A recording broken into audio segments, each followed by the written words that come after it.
this topic is called as, that is unit number 1 that we are about to finish, is called as Humanism and Renaissance, wherein we have so far discussed the philosophy of humanism. We have also spoken about art and architecture. We haven't really spoken about, but art, we have spoken about the trinity of Renaissance, Da Vinci, Michelangelo and Raphael. And we've also slightly touched upon the literature part of it with Shakespeare as an example. What I intend to do is that I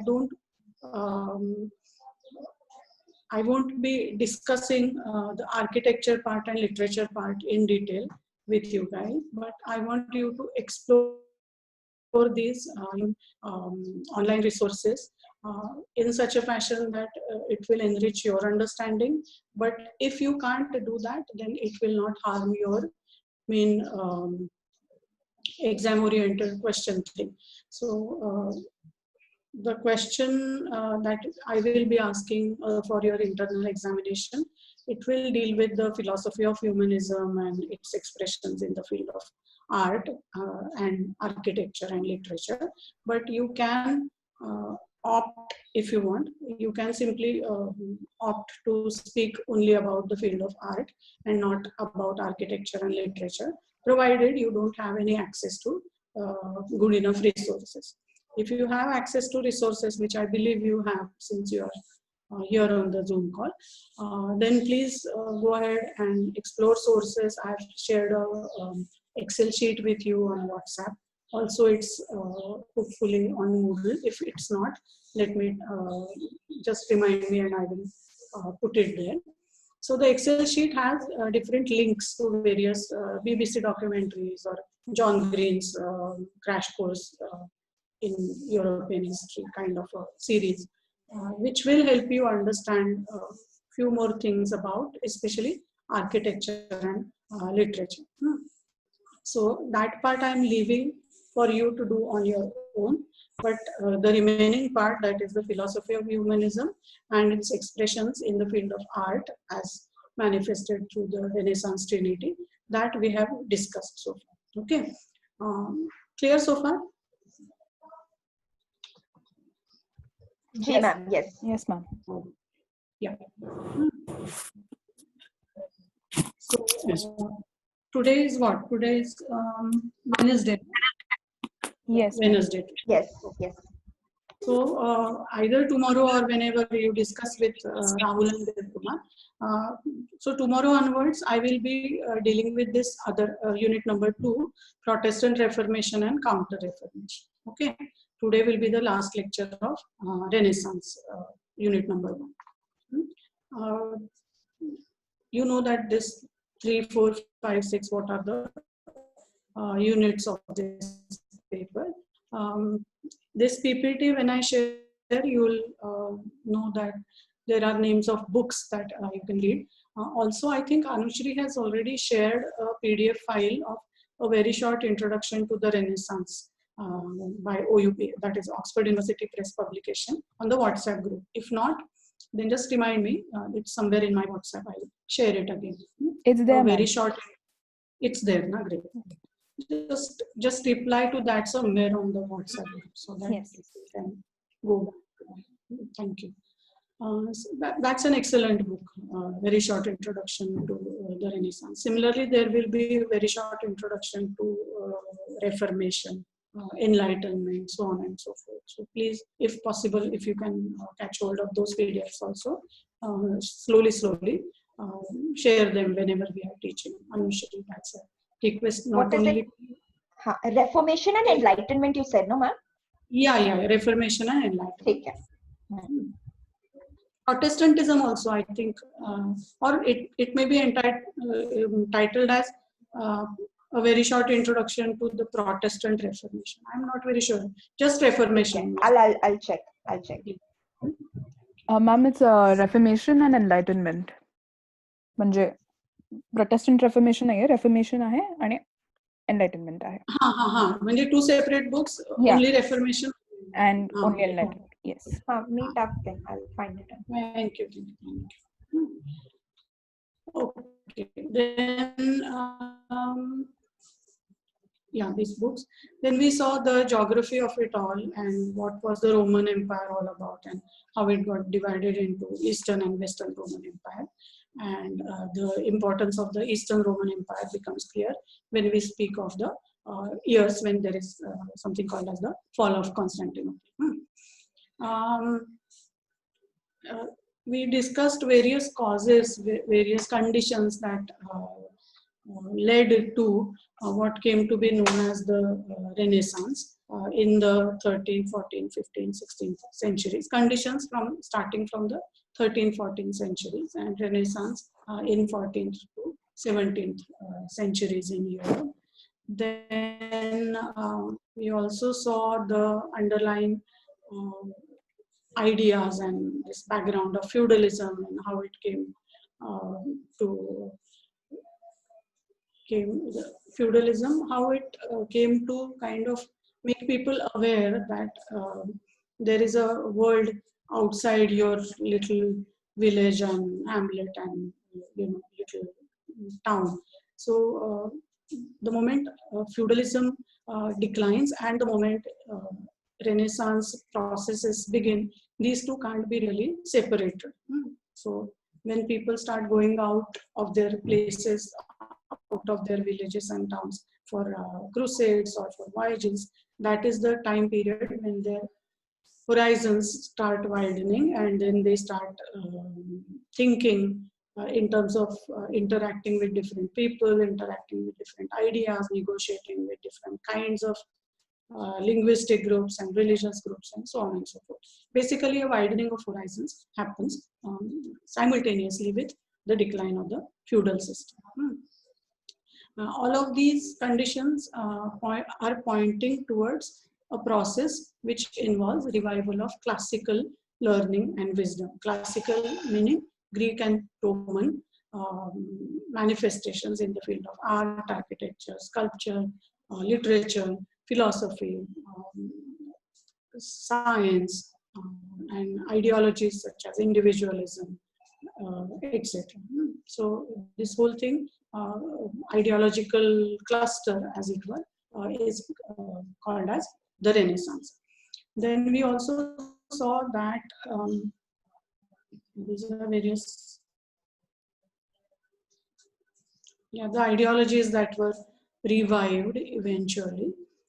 We also saw that the Arabs had a great deal of contribution to make as far as the Renaissance is concerned. And also within Christianity, the methodology of scholasticism, wherein people start interpreting the texts using different techniques outlined over here. The contribution of the Arab thinkers cannot be really ignored in this whole process of the Renaissance. And we saw a number of examples, Avicenna being a very prominent one, but others as well. Like all these people outlined here. Ali ibn al-Abbas, Ibn Zur, so on and so forth. Then look at these pictures as examples of pre-Renaissance art also, where you can't really have an idea about the third dimension, what is deep, what is towards the, at the forefront, what is the third dimension, the depth in a picture that cannot be seen in pictures like these, which are representative of pre-Renaissance art. And eventually when we go to see the paintings and portraits and frescoes by the Trinity, you will realize that one can sense, get a sense of depth, third dimension in those pieces of art. Okay. We saw the role that crusades played in this whole, not just military exchanges, but ideological exchanges as well. And how from within the church, as scholasticism as a methodology developed, how from within the church there emerged challenges to the dogmatic understanding of Christianity. Also, we saw that the fall of Constantinople results in the exodus from Byzantium, that is Istanbul today, towards the capital of the erstwhile Western Roman Empire, that is Rome, where you have the Vatican and the Pope waiting with open arms for people, these men of learning who had fled the Byzantine Empire, the capital of the Byzantine Empire. So this is something that gives a great deal of a boost and impetus to revival of classical Greco-Roman texts and learning and ideas. Then we also saw that this period is coterminous with something that brings about a revolution in the field of communication of your message. Of course, there were books, there were manuscripts also, there were printed books also with block printing. Even before Johannes Gutenberg revolutionized the whole process. But the inventions that he brought in resulted in mass production of millions of books and the reaching of thoughts over the entire European continent. Yeah, number of books here. Then we also saw that there are results of, I mean, all of these are results also of the proliferation of vernacular literature. A prime example being Dante, who wrote his Divine Comedy in the Italian language and not in the classical, supposedly classical Latin or Greek language. He wrote in the Italian, that is his contemporary 13th century Italian language. Then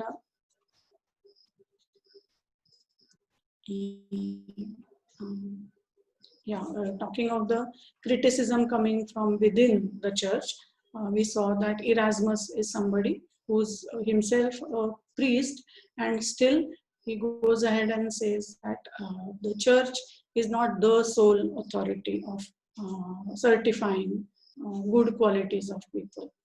Even if the church does not certify such and such person to be a nice person, a good person, a meritorious person, still the catalogue has many more names of saints than probably the church knows. That was his argument. That means there are people who may not be religious, who may not be known or recognized by the organized church, and still people are capable of being meritorious, being good human beings. He also attacked the various religious practices that are crept into the organized practice of Christianity.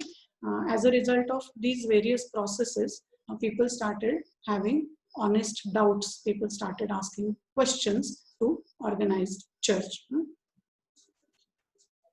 The spirit of individualism also going on ahead with these rebellious thoughts, so to speak.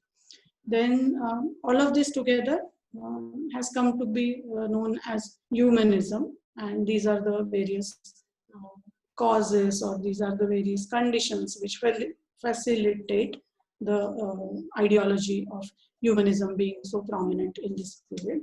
First and foremost, there is trade and prosperity. Then people start widening their circle of social contacts, which was so far very constricting, very limited. And they also start having a great deal of interest in betterment of their life here and now, worldly affairs. Then these are some of the characteristic features of humanism that we've discussed, giving importance to individual experience. So what I feel, what I argue is important, is something that individualism tells us. All of these together, this idea that in the three binaries that we've discussed in the lectures, the three binaries being man and God, man and nature, man and society. In all these three binaries, man starts getting precedence around these centuries, because of which individual human experience becomes at the not becomes, it comes at the center of the thought processes. So the thinking, the ideologies, the expressions in the field of art, in the field of literature, all of them start having human beings at its center stage, as it were. So keeping humans at the center, the ideology comes to be known as humanism. Humanism.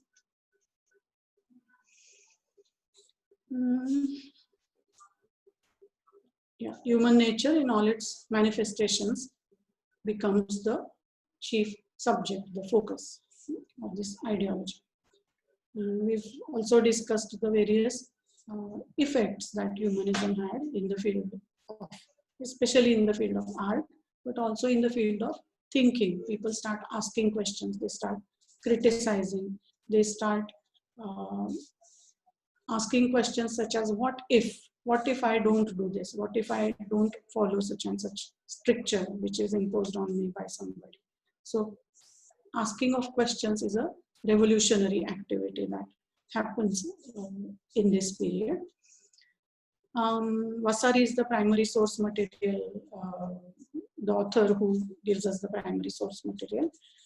We also saw the importance of De Medici family and their contribution in the whole bringing about of the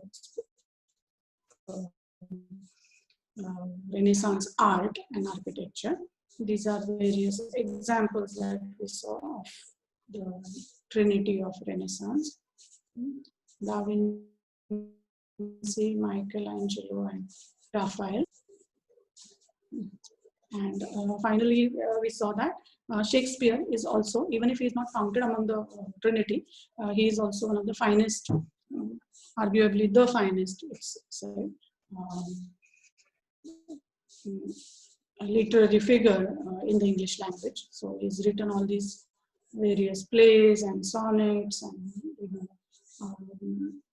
poems from the just purely Renaissance, that is rejuvenation of Greco-Roman ideals. From that spirit also we saw that many of the themes of his comedies, not comedies, tragedies especially, are from the Greco-Roman period. That is, you have Othello, you have this Julius Caesar, all those plays which deal with Greco-Roman themes.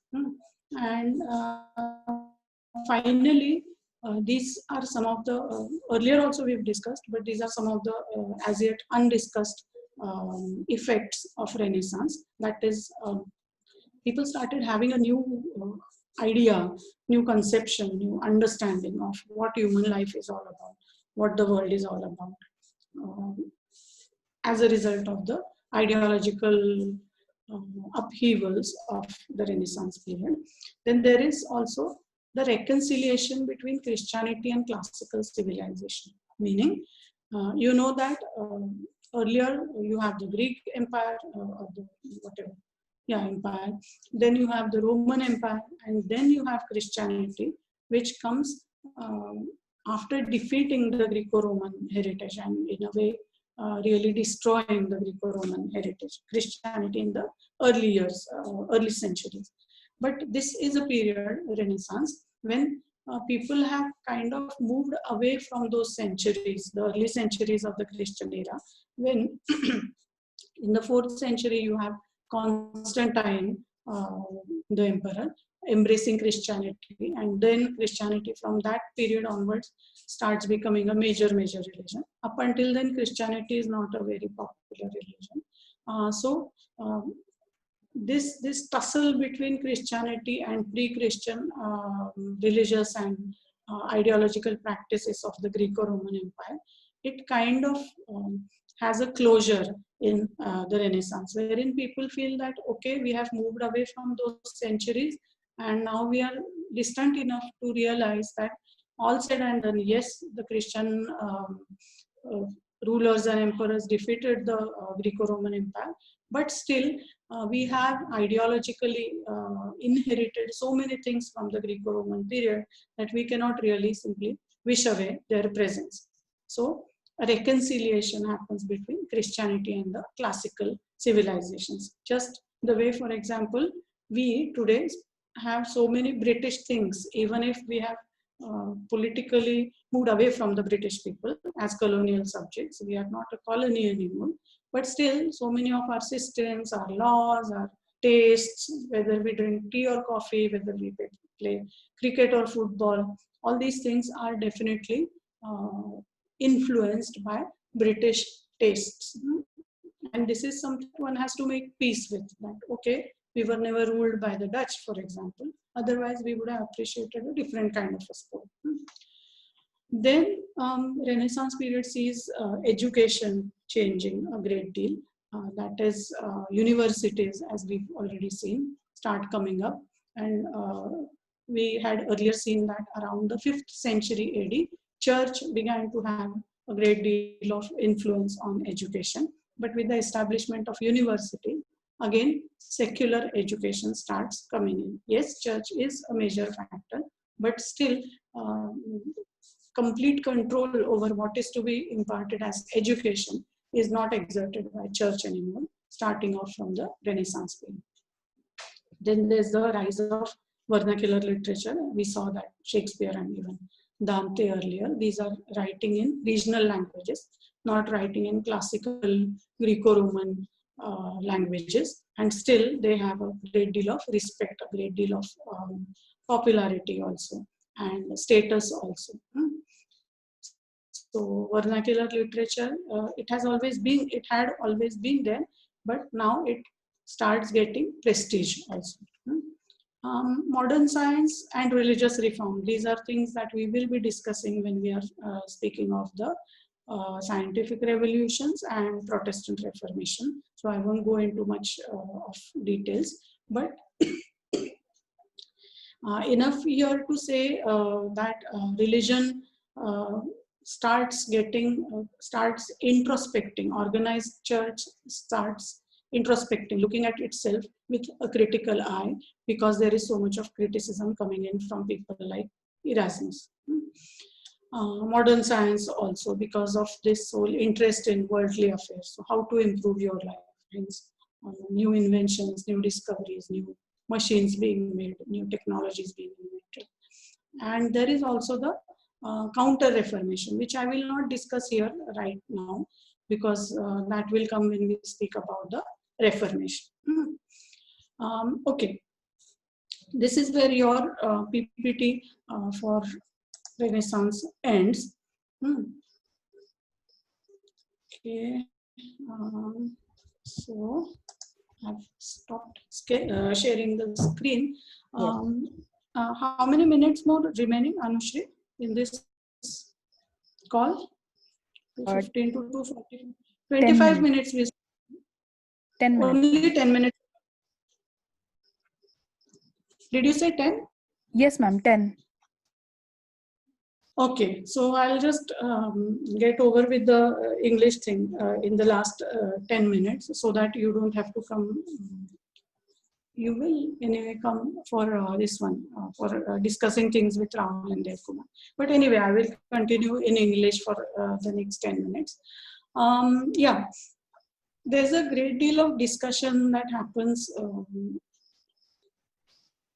about whether Renaissance is something that actually happened or it is only a figment of imagination. Something similar happens in case of the histories of all civilizations, all cultures, because people always like to give names to phenomena that have happened only afterwards. That is, only with hindsight. Hello? Only with hindsight do we name things as Renaissance or Indian freedom movement or Reformation or Enlightenment or American Revolution. When things are happening, people don't know, people don't, they are not conscious that we are going through something that is going to be called as the revolutionary period or the age of revolutions or whatever. So one thing is that when the Renaissance is reputed to have happened, people obviously were not aware that Renaissance is happening. One. Secondly, the objection is that how many people actually were affected by what we so gloriously appreciate as the Renaissance. And the answer to that is obviously uncomfortable, because it's not many people who whose lives were changed because Leonardo da Vinci painted the Mona Lisa. So as far as the real day-to-day lives of, let's say, peasants or serfs or soldiers are concerned, over the period of the 14th, 15th, 16th, 17th centuries, their lives did not get heavily influenced by the happenings of the Renaissance. That is objection number 2. Third objection that is raised against this idea of a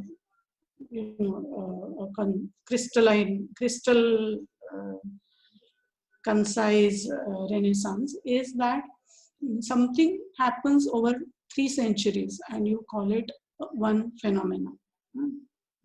That is ahistorical, because you take any 3 centuries in the history of the world and you are definitely going to find that people are reviving certain ideas and thoughts from the past, and they are making use of them in their present lives in such a fashion that this becomes relevant to their lives.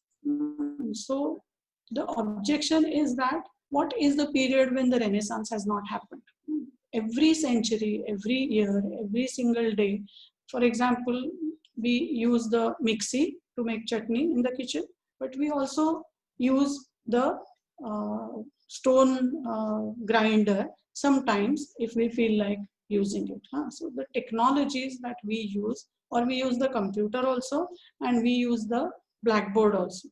Technologies of an earlier era and of the present era, they coexist. Similarly, thoughts of an earlier era and thoughts of the present time period, they also coexist.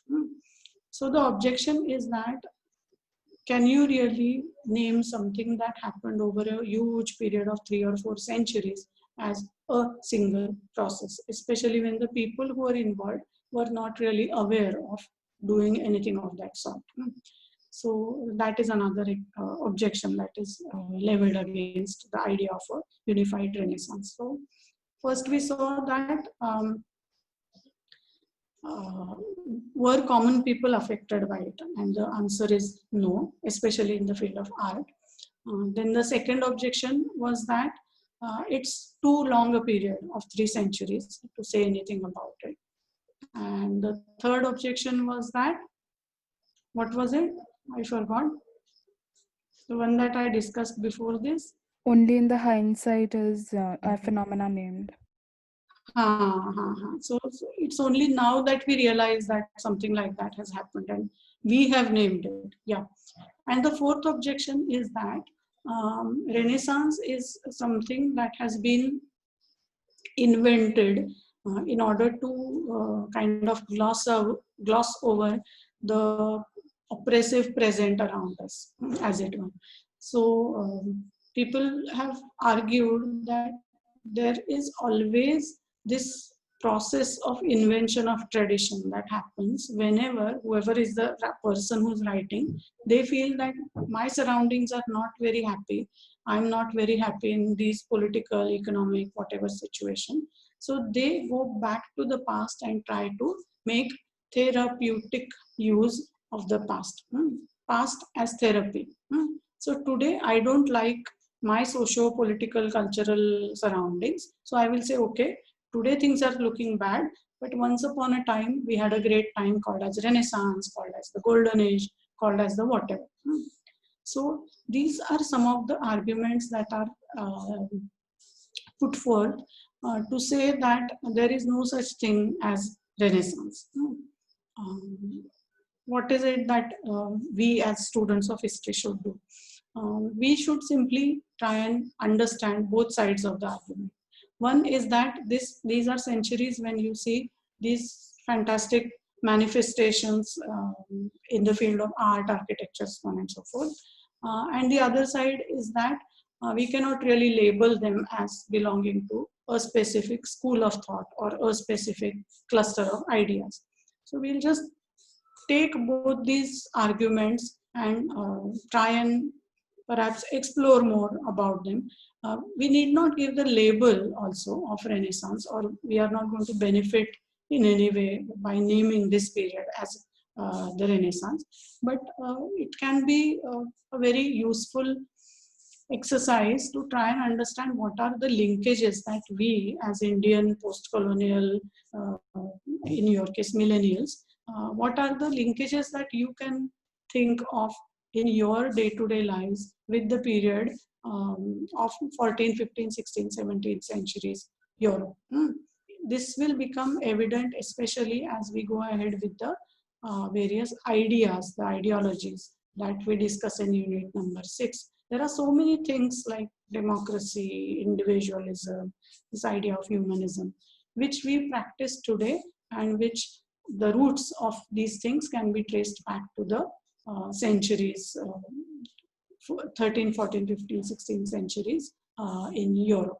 So our ideological roots can be traced back to these centuries. That is something that is important for us. Whether we label it as Renaissance or whether we say there was no Renaissance, it's okay. Both ways of thinking, both ways of understanding the past are perfectly acceptable, but it's important for us to establish the connections between our present and a past which is a common cultural heritage. We should not harbor the idea that that is something that happened in Europe, so what connection it might have with my life. It's not like that. Our lives are very much intricately connected, even in those old centuries. So we'll stop here for the English medium. That is, lecture is over for English medium today. Do come back around 3:15. So when Rahul and Devkumar will come and discuss the class timings with you guys. Okay, ma'am. Any doubts about this? No, ma'am. As you said, architecture we can read from the short introduction book, no? Short introduction, online sources also, especially this Bruno Leski's idea of how to construct a dome. There are beautiful documentaries about that. Okay, ma'am, I'll check. Thank you so much. Any other doubts, questions?